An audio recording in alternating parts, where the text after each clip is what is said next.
Joining us now, and Republican Congressman Don Bacon from Nebraska, live from Capitol Hill. Welcome, Congressman. Joe was making the point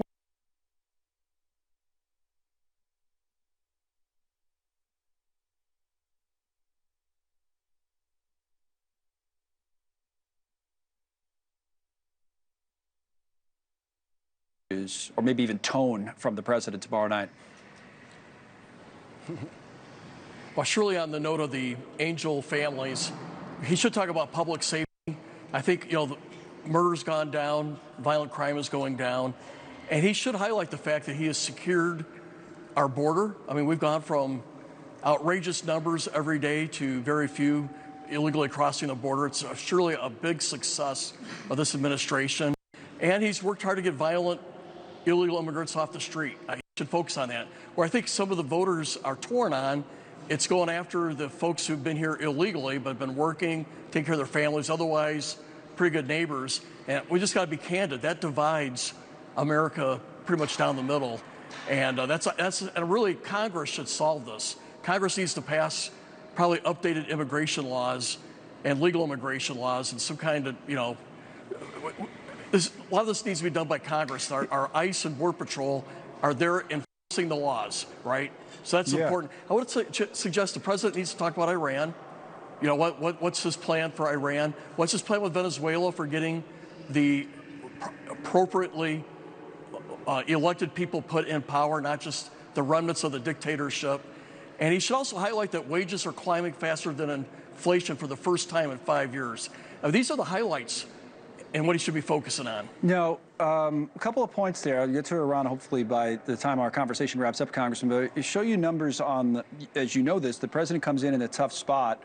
I have it here on the tablet with the American people. His approval rating down in the low 40s. This is the average of all the polls. But in this particular set of numbers, this is from ABC, they go issue by issue. And the economy and immigration, right over here on the left side of the screen, have always been his biggest issues. But 41 and 40 are not strong numbers, of course. To your earlier point, the only place where his numbers are even creeping up close to 50% support is on the border, where he's at 47 of this poll. Tariffs, after Friday and even over the weekend, 34%. So it's a tough spot numbers-wise for the president. I think you brought up an interesting point, which is that a lot of this, and we saw this with the tariffs, has been about executive power, the president taking charge, the president wanting to do his own work. American people are pushing back, and you're making the point that Congress should do more of that as well. Is that what you think? Absolutely. Surely on legal immigration, it's one of the two biggest issues, long-term issues facing our country right now. I would tell you tariffs are not popular. If the president focused on wages climbing faster than inflation, securing the border, getting violent people off the streets, crime going down, these are winning issues. Tariffs poll at about 2-to-1 against them. Yep. And I'm an old school Republican. I believe in Milton Friedman. I believe in Adam Smith. Ronald Reagan was very anti-tariff. I was raised in this environment. And the president has taken issues that are long-term Republican issues and it's done a 180. And that's creating problems. So I hope the president maybe take stock of what the Supreme Court did and maybe strategize with people and rethink where he's going on this, because I think it's a ball and chain on him coming around November and the Republican Party. And I say this as an old school conservative. Right. And I've tried to be candid about it at every step. I don't want to see the president fail, but I do think tariffs are bad policy, and the way he did them was not constitutional. And when you put it all together, it's bad politics too. He upped the ante, as you know, over the weekend on the global tariff from 10 to 15%. So it doesn't seem to be slowing down. I did, like I said, want to get your thoughts, especially given your military career, on Iran. Are we headed to war with Iran? I mean, what do you read in the tea leaves there?